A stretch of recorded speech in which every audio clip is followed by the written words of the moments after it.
Welcome to Advish classes. Don't forget like, share and subscribe. Hello everyone, welcome to our study channel Advish classes. तो आज हम पढ़ेंगे Sanskrit book से class 6 से द्वितीय पाठ, जिसका नेम है शब्द परिचय है द्वितीय। ठीक, इसमें हम बात करेंगे स्त्रीलिंग के बारे में। इसमें स्त्रीलिंग के बारे में बात की जाएगी। स्त्रीलिंग जब एक वचन में होगा तो कौन से संस्कृत शब्द का प्रयोग होगा, द्विवचन में होगा तो क्या शब्द का प्रयोग होगा, और बहुवचन में होगा तो किस शब्द का प्रयोग होगा, ये हम आज इसमें पढ़ेंगे। तो पहले हम इसमें शब्दार्थ पढ़ते हैं, जिससे हमें चैप्टर पढ़ने में आसानी होगी। एषा मतलब यह स्त्रीलिंग के लिए, दोला मतलब झूला, कुत्र मतलब कहाँ, उपवने मतलब बगीचे में, घटिका मतलब घड़ी, सूचयति मतलब सूचित करती है, कोकिले मतलब दो कोयल, एते मतलब ये द्विवचन स्त्रीलिंग के लिए, चटके मतलब दो गौरैया, कुरुतः मतलब करती है, विहरतः मतलब फुदक रही है, चालिके मतलब दो महिला ड्राइवर, चालयतः मतलब चलाती हैं, एतः ये बहुवचन स्त्रीलिंग के लिए, स्थालिकाः मतलब थालियाँ, आम मतलब हाँ, एव मतलब ही, अजः मतलब बकरियाँ, चरंती मतलब चरती हैं। तो ये हमारे शब्दार्थ हैं जो हमें चैप्टर पढ़ने में मदद करेंगे। ठीक, तो आते हैं हम अब अपने चैप्टर पर। इसका पहला पैराग्राफ है एषा का।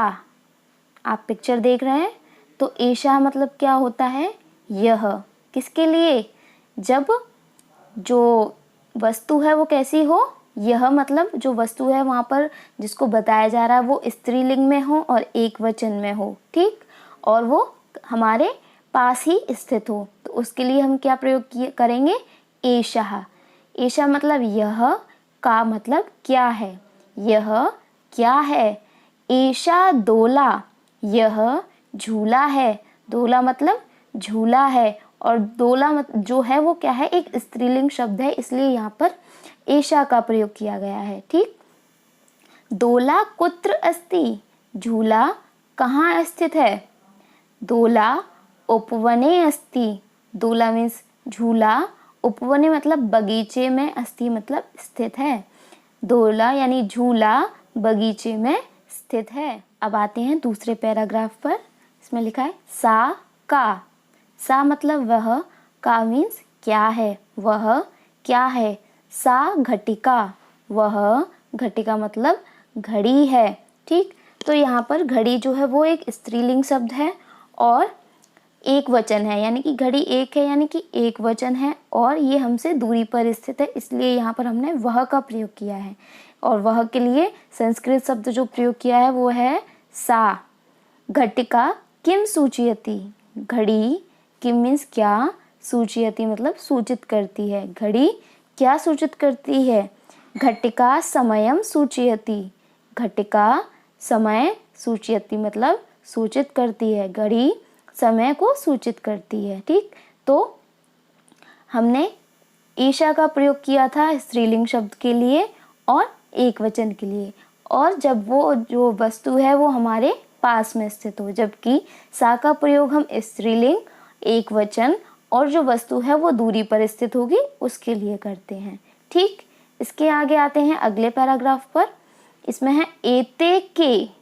एते मतलब ये दोनों, के मतलब कौन है, ये दोनों कौन है। किम एते कोकिले, किम मतलब क्या, एते ये दोनों कोयल हैं, क्या ये दोनों कोयल है, न। एते चटके, नहीं ये दोनों गौरैया हैं। कौन है, गौरैया हैं।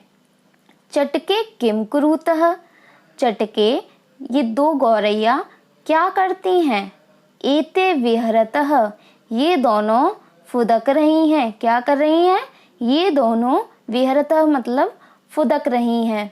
तो यहाँ पर जो एते है वो द्विवचन के लिए, स्त्रीलिंग शब्द के लिए, और जो गौरैया हमारे पास में है तो हमने यहाँ पर एते का प्रयोग किया। ठीक, इसके आगे आते हैं अगले पैराग्राफ पर।